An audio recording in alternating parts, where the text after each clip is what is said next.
Pandemia en la Biblia es el tema que corresponde a tratar en este día, y quiero hacerles una lectura basada en Salmo 46, 8, 10 y 11. Y dice así la palabra del Señor: Venid, ved las obras de Jehová, que ha puesto asolamiento a la tierra.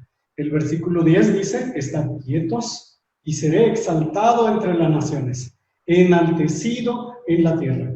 En el versículo 11 dice: Jehová de los ejércitos está con nosotros.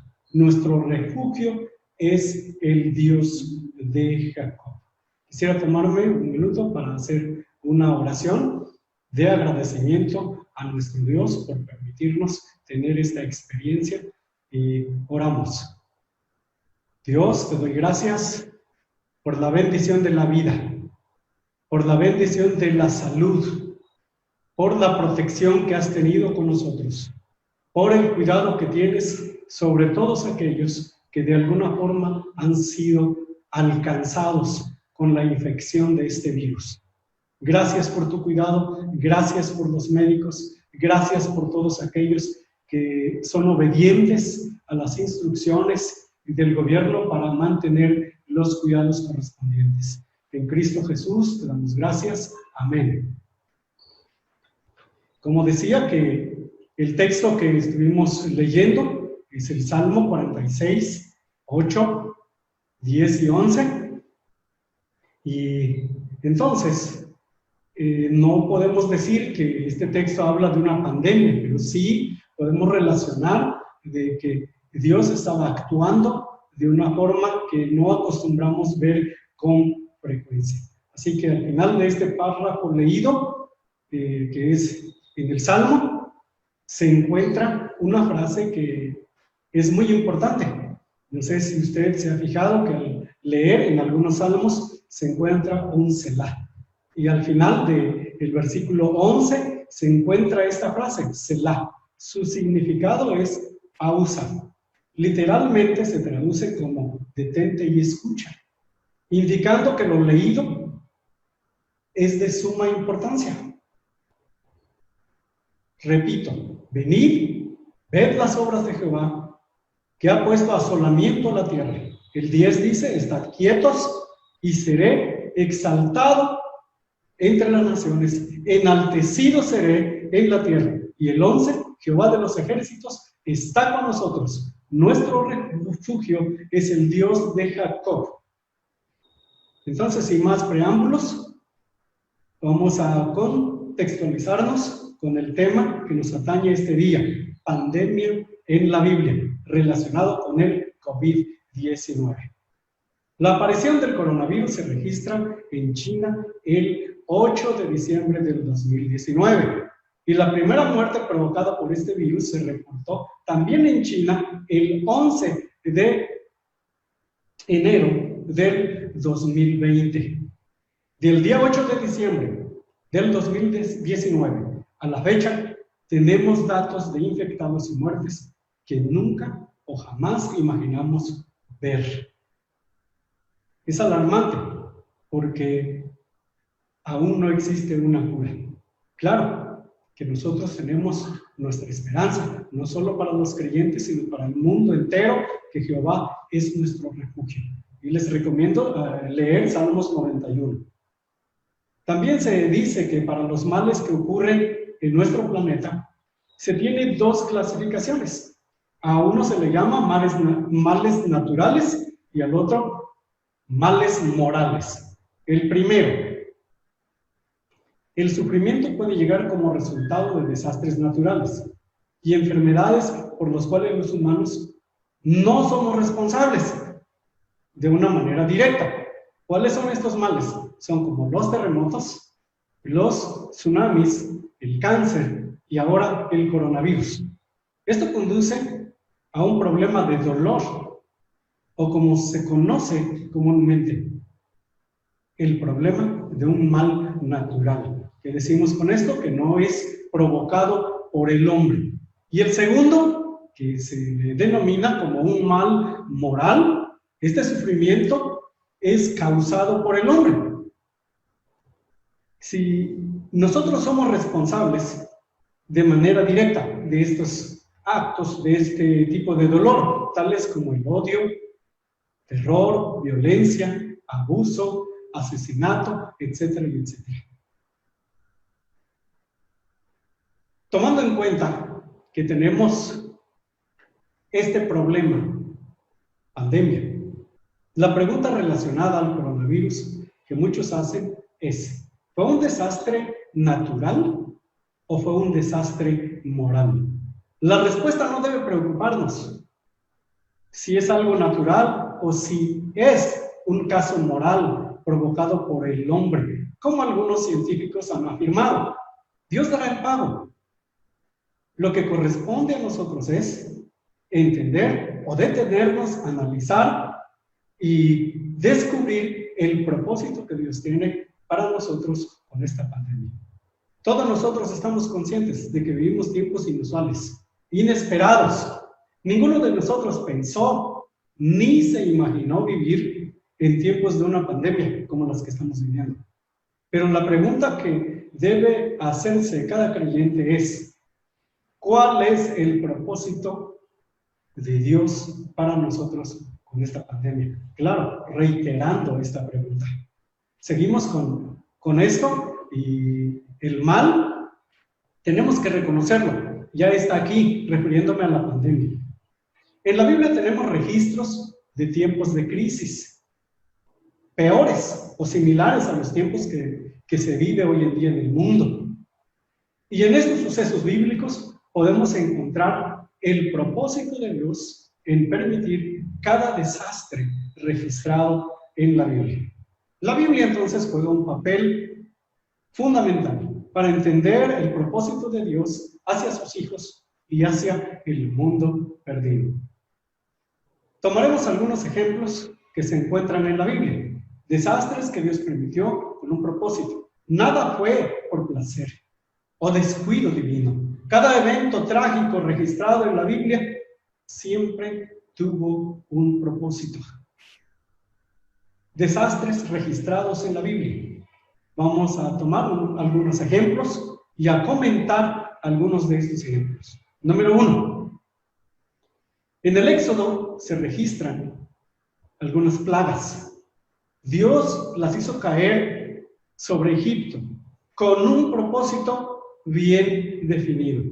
Y reiterando, no fue por placer el hacer caer cada una de estas plagas sobre la población de Egipto. Cada plaga que cayó sobre los egipcios tuvo un propósito. Podríamos inferir, según lo que leemos en esta referencia bíblica de Éxodo, que tenía el propósito de derrotar el supuesto poder de los dioses de los egipcios. Es por eso de que cada una de las plagas traídas hacia Egipto eran para demostrar que cada dios era nada. Entendemos que los egipcios los tenían como dioses y depositaban su confianza en ellos y les rendían adoración. También tenía el propósito para volver a su realidad a un faraón que se creía Dios y reclamaba la adoración no únicamente del pueblo egipcio, sino también del pueblo de Israel, el cual se encontraba esclavizada en tierras de Egipto. Y por supuesto, que fue también para darse a conocer a su pueblo. Dios estaba iniciando una relación con el pueblo de Israel y Él quería manifestarse a ellos y lo hizo a través de estas plagas. En Éxodo 7, del 1 al 4, Jehová dijo a Moisés, mira, que yo te he constituido Dios para Faraón, y tu hermano Aarón será tu profeta. Tú dirás todas las cosas que yo te mande. Y Aarón tu hermano hablará a Faraón para que deje ir de su tierra a los hijos de Israel. Y yo endureceré el corazón de Faraón y multiplicaré en la tierra de Egipto mis señales y maravillas. Faraón no os oirá, mas yo endureceré mi mano sobre Egipto y sacaré mis ejércitos, mi pueblo, los hijos de Israel, de la tierra de Egipto con grandes juicios. Me llama la atención el versículo 4 cuando se refiere a su pueblo. Y dice, sacaré a mis ejércitos. El pueblo esclavizado en Egipto, Jehová de los ejércitos lo consideraba como sus ejércitos, lo consideraba como su pueblo, lo consideraba como los hijos de Israel. Y la segunda cosa que podemos inferir de esto es la última frase, con grandes juicios.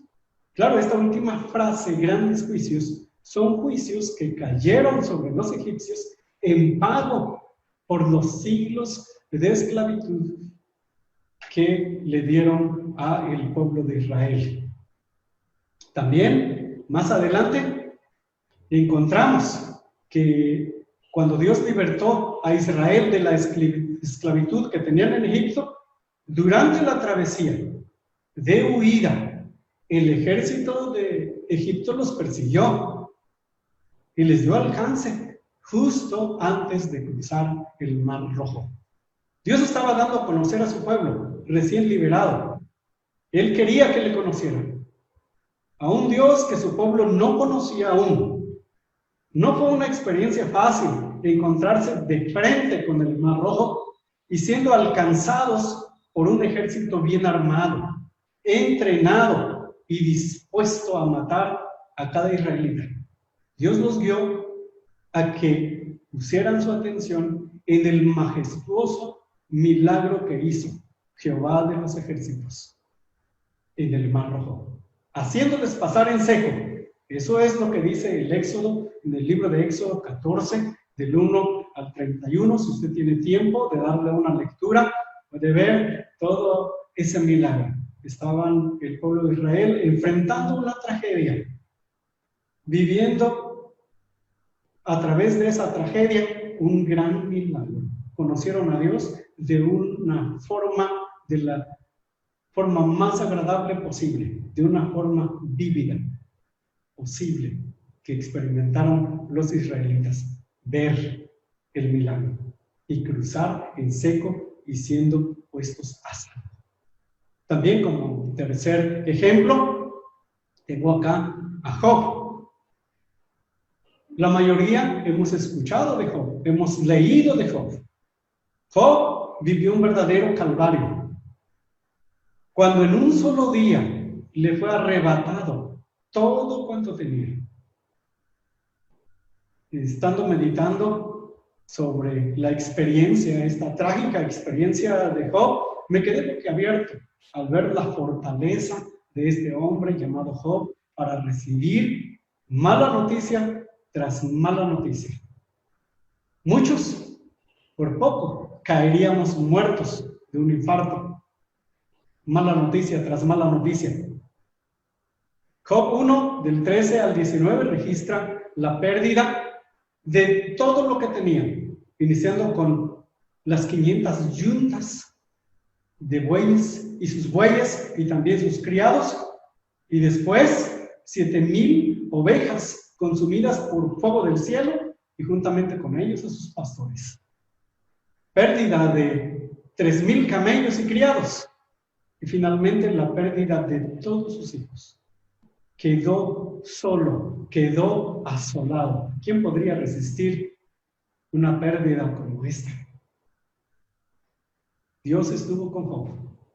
Dios está con nosotros. Y de Él viene nuestra fuerza. Job tuvo la fuerza de soportar todo el mal que le había venido y tener una mentalidad en equilibrio para no renegar de su Dios. Adoró a su Dios, aceptando que Jehová dio y Jehová quitó, según lo que se encuentra en Job 1:20. Alabado sea el Señor, porque Él está con nosotros y nos ayuda en todo momento. Seguimos con otro ejemplo, un cuarto ejemplo, y me quiero referir ahora a un profeta, al profeta Elías.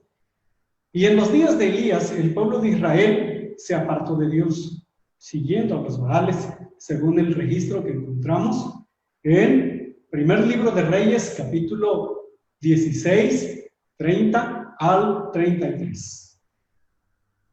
El pueblo de Israel se había apartado de Jehová al punto de que Elías se había quedado solo para enfrentar a un monarca idólatra, quien puso su confianza en los Baales. Dios tenía un propósito bien definido al permitir el sufrimiento del profeta y también del remanente de profetas que aún mantenían una fe íntegra. Era el propósito de mostrarle a todo Israel su poder y gloria, que como Dios único no vale la pena apartarse de él, y para hacer también retornar a su pueblo a la fe verdadera, a confiar en Jehová. De Acab dice la Biblia que hizo lo malo ante los ojos de Jehová, más que todos los que reinaron antes que él, según el primer libro de Reyes, capítulo 16:30. Más adelante, en el capítulo 18, 17 y 19 del primer libro de Reyes, es Acab quien toma una acción atrevida al retar a Elías para hacer una demostración del supuesto poder de Baal, confirmando que ya no seguía a Jehová, que él adoraba ahora a Baal. Todos sabemos el resultado. Jehová se manifestó con poder en el monte Carmelo. La conclusión de este suceso fue: viéndolo todo el pueblo, se postraron y dieron a Jehová la gloria. Jehová es el Dios, Jehová es el Dios. Hoy en día, Él sigue siendo el Dios. Y es nuestro Dios en quien debemos depositar toda nuestra confianza. Continuando con nuestro tema, vamos a referirnos ahora al ejemplo número 5. Dios permitió que su pueblo viviera una catástrofe, siendo llevado cautivo a Babilonia. Una catástrofe nada agradable. Dios había escogido a Israel como su pueblo, como a la niña de sus ojos. Sin embargo, ahora Él estaba permitiendo que el pueblo viviera una tragedia, ser llevado cautivo a Babilonia. Claro que esto tenía un propósito bien definido, y ponerle fin a la desobediencia del pueblo de Israel, hacerle reflexionar de su abandono a Dios. En el segundo libro de Crónicas, capítulo 36, versículo 17, declara el propósito de esta cautividad. Y dice: hasta que la tierra hubo gozado de reposo, porque todo el tiempo de su asolamiento reposó, hasta que los 70 años fueron cumplidos. Dios le había dado instrucciones específicas a Israel, varias, pero una de las que se comenta aquí acerca del día de reposo. Ellos debían estar pendientes de darle reposo a la tierra una vez cada semana, el séptimo día, y también el séptimo año, para que la tierra se recupere. Sin embargo, ellos habían sido desobedientes. Y no solo por eso, aunque el texto menciona específicamente para darle descanso a la tierra, no nada más o no era lo único en que desobedecieron. Podríamos referirnos al abandono de Dios hacia su pueblo Israel como un castigo, como una prueba, que a nadie le gustaría vivir una experiencia como esa. Ahora, refiriéndonos a la experiencia contemporánea, el encierro mundial que ha provocado esta pandemia a través del coronavirus también le ha dado descanso al planeta, que ya le urgía por el deterioro provocado por el hombre. ¿Será esto coincidencia? ¿O debemos entender y poner atención en el cuidado de nuestro planeta? Porque somos responsables de todo lo que le ocurre. Un sexto ejemplo tenemos acá, y considero que es uno de los más grandiosos, ya que humanamente es difícil comprender. Una de las manifestaciones de amor más grande jamás visto, irrepetible, dadas a favor del mundo, teniendo a uno de los caminos más terroríficos, siendo nuestro Señor Jesucristo quien vivió esta terrible travesía para hacer posible nuestra salvación. Romanos 5:8, uno de los textos bíblicos más reveladores del amor de Dios hacia el mundo perdido. Claro, además de Juan 3:16, que todos sabemos. Este texto hace evidente el amor de Dios.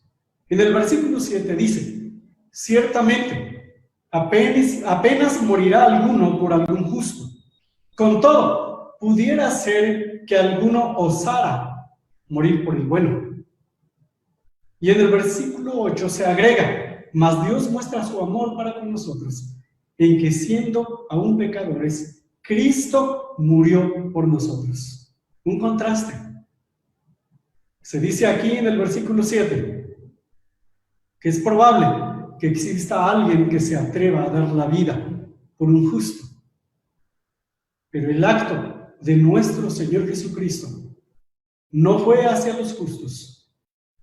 La frase siendo aún pecadores del versículo 8 indica que estábamos muertos en nuestros delitos y pecados. Él no murió porque tenía la garantía nuestra de que somos buenos. Él manifestó su deseo de que nosotros fuéramos liberados de las garras del pecado y volver a la vida. Así que la muerte de nuestro Señor Jesucristo tuvo el propósito de hacer volver al pecador de su mal camino. Nosotros ya le conocemos. Ahora nos convertimos en sus instrumentos para alcanzar a un mundo sin Cristo, predicando su palabra, predicando este mensaje de salvación que Él nos ha dejado a través de su muerte en la cruz del Calvario. Dios tiene propósitos. Sin duda que no fue nada fácil tener todo este calvario de sufrimiento. No únicamente el camino que le llevó a la cruz, sino el hecho de despojarse a sí mismo, siendo Dios, y vivir como hombre. En una parte de los evangelios se dice que las zorras tienen guarida y las aves nido, mas el Hijo del Hombre no tiene ni dónde recostar la cabeza. Él no vivió en opulencia, vivió una vida difícil aquí en la tierra, en uno de los tiempos más difíciles. No vivió una modernidad como lo vivimos ahora. Muchos tenemos autos, se tiene aires acondicionados en las recámaras, se puede descansar, se puede huir del calor, se puede refugiarse y poder tener un descanso.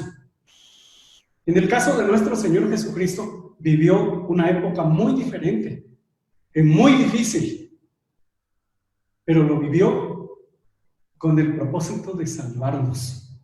Sé un mensajero, sé cumplidor de la gran comisión, ir y anunciar su palabra, que es lo que nos corresponde. Quiero ahora citar un último ejemplo contemporáneo. Y me refiero a contemporáneo porque quiero referirme a esta pandemia, que sin duda también tiene un propósito. No ha de ser algo diferente a lo de los sucesos bíblicos. Dios también está dando una llamada de atención a través de este suceso. Nuestro Dios es Dios de ayer y siempre. Aún mantiene todas las cosas bajo su control y cuidado. Nada sucede, nada ocurre sin que Él lo permita. Se dice que aún los cabellos de nuestra cabeza tienen el conteo. Aún las hojas de los árboles no caen si Él no lo permite. Todas las cosas tiene bajo su control. Las aves del cielo no trabajan, no siembran. Sin embargo, Él las sustenta y les provee de todo. No importa sequías, no importa malos o buenos tiempos. Él les da su provisión de una manera permanente. Y me viene a la mente toda esa multitud de judíos, de israelitas, del pueblo de Israel rescatado después de salir de la esclavitud, alimentar con el maná del cielo, con la carne de las codornices. Fue algo extraordinario ver eso. Una de las lecciones más importantes la debiera tomar la iglesia de hoy, o sea, nosotros. Entiendo que la iglesia tiene dos tareas. Una de ellas es interna y la otra es externa. Como interna se entiende por la edificación del cuerpo de Cristo, que cada miembro de una iglesia tiene la responsabilidad de crecer y lograr alcanzar la meta, que es la estatura y la plenitud de Cristo. Y la segunda es la responsabilidad externa, el alcance de los perdidos. La razón de el desarrollo, el entrenamiento de cada uno de los integrantes del cuerpo de Cristo tiene como fin el ser usado como instrumento para alcanzar al mundo perdido. He podido mirar que la mayoría de nuestras iglesias la componen solo un pequeño número de miembros. Son pocas las iglesias a las que nosotros llamamos iglesias fuertes. Tienen 200, 300 miembros, pero la mayoría son iglesias familiares, son células. Cuando veo esto, me pregunto, ¿es la iglesia que Jesús soñó tener? ¿Es la iglesia que Jesús se imaginó que sería? Yo creo que no. Él pensó en una iglesia fuerte, en una iglesia que está alcanzando al mundo perdido, a una iglesia que está cumpliendo con la gran comisión, aprovechando esta oportunidad, como esta pandemia, para compartir nuestra fe, para alcanzar a través de los medios electrónicos a todo aquel que necesite escuchar el Evangelio. Quiero ahora ir concluyendo, retomando la referencia bíblica que en un inicio leímos, de Salmos 46, 8, 10 y 11. Este texto en el que nos estamos refiriendo, en el versículo 8, dice: venid, ved las obras de Jehová, que ha puesto asolamiento a la tierra. Esta referencia bíblica bien puede aplicarse a este suceso contemporáneo que está provocando terror, me refiero al COVID-19.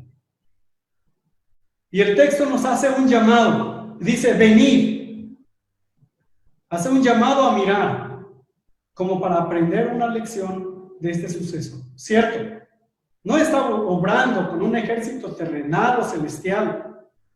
A nuestro Dios le basta usar tan solo un diminuto microbio, que a simple mirada humana no es posible visualizar. Es admirable que algo tan diminuto sirva de instrumento para aterrorizar al mundo entero y hacernos reconocer que somos nada. El texto dice: venid, y agrega: ved las obras de Jehová, que ha puesto asolamiento a la tierra. Textualmente no se refiere a esta pandemia, pero puede aplicarse. El mundo entero se encuentra en casa, tomando las medidas que corresponden o que nos corresponde tomar, y Dios dará la salvación. En el versículo 10 inicia diciendo: estad quietos Y en este verso se nos dice lo que nos corresponde hacer: estar quietos en casa, meditando, cumpliendo el Selah que comentamos, que aparece al final del verso 11, que significa pausa. Detente y escucha. Reflexionar lo que Dios quiere decirnos con este evento. En la segunda parte del versículo 10 dice la razón de un suceso como una catástrofe. Y esto es: conoce que yo soy Dios. Y también dice: seré exaltado entre las naciones. Y también dice: seré enaltecido en la tierra. Esta porción describe el resultado que espera nuestro Dios: que tú y yo le conozcamos, que tengamos una intimidad, una relación más cercana con Él. Tómate tiempo para orar, para leer su palabra, para meditar y también compartir de nuestra fe a aquellos que no la tienen y que están en necesidad. Yéndonos al último verso, que es el versículo 11, dice: Jehová de los ejércitos está con nosotros, nuestro refugio es el Dios de Jacob. Para este último verso nos direcciona a tener nuestra confianza en Él. Jehová de los ejércitos está con nosotros, Él nos acompaña, Él está a nuestro lado, y nuestro refugio es el Dios de Jacob. Alabamos al Señor por esto. Gracias, porque Él está con nosotros. Ya para cerrar esta presentación, quiero referirme a un texto, cita bíblica que se encuentra en el primer libro de Crónicas, capítulo 17, versículo 11. A David se le dice: y cuando tus días sean cumplidos para ir con tus padres. ¿A qué hace referencia este texto? Hace referencia a los días de vida del hombre, y en este caso a los días de vida para David. Corresponde exclusivamente a Dios el determinar los días de vida del hombre. No solo para David, sino para cada uno de nosotros. Así que podríamos pensar y finalizar con esta reflexión: con pandemia o sin pandemia, si tus días de vida determinados por Dios han sido cumplidos, serás llevado. Pero si a Dios le place, porque Él ha determinado que sigas aquí en la tierra, más vale que tengamos que reflexionar y reorientar el propósito de nuestra vida, que es el cumplir con nuestro llamado, predicar su palabra.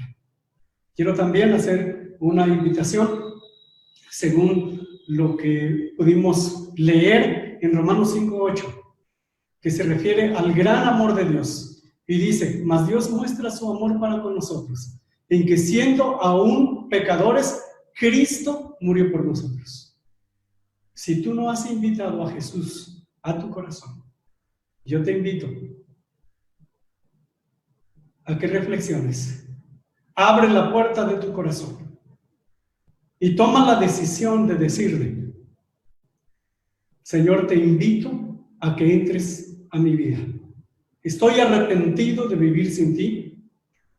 Estoy arrepentido de mis pecados y estoy decidido a iniciar una nueva vida de acuerdo a la instrucción que tú tienes en tu palabra.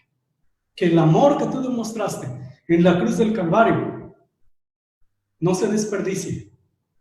Que como ha sido una bendición para mi vida, lo sea también para ti. Si tienes amigos, si tienes familiares que aún no han sido bendecidos con este beneficio, que es la salvación eterna, el perdón de los pecados y traer una vida verdadera como lo promete nuestro Señor Jesucristo, te invito a que compartas. No tengas miedo, vive tu fe. Y compártela a aquellos que viven en una vida incierta. Sé una bendición para otros. Que Dios te bendiga.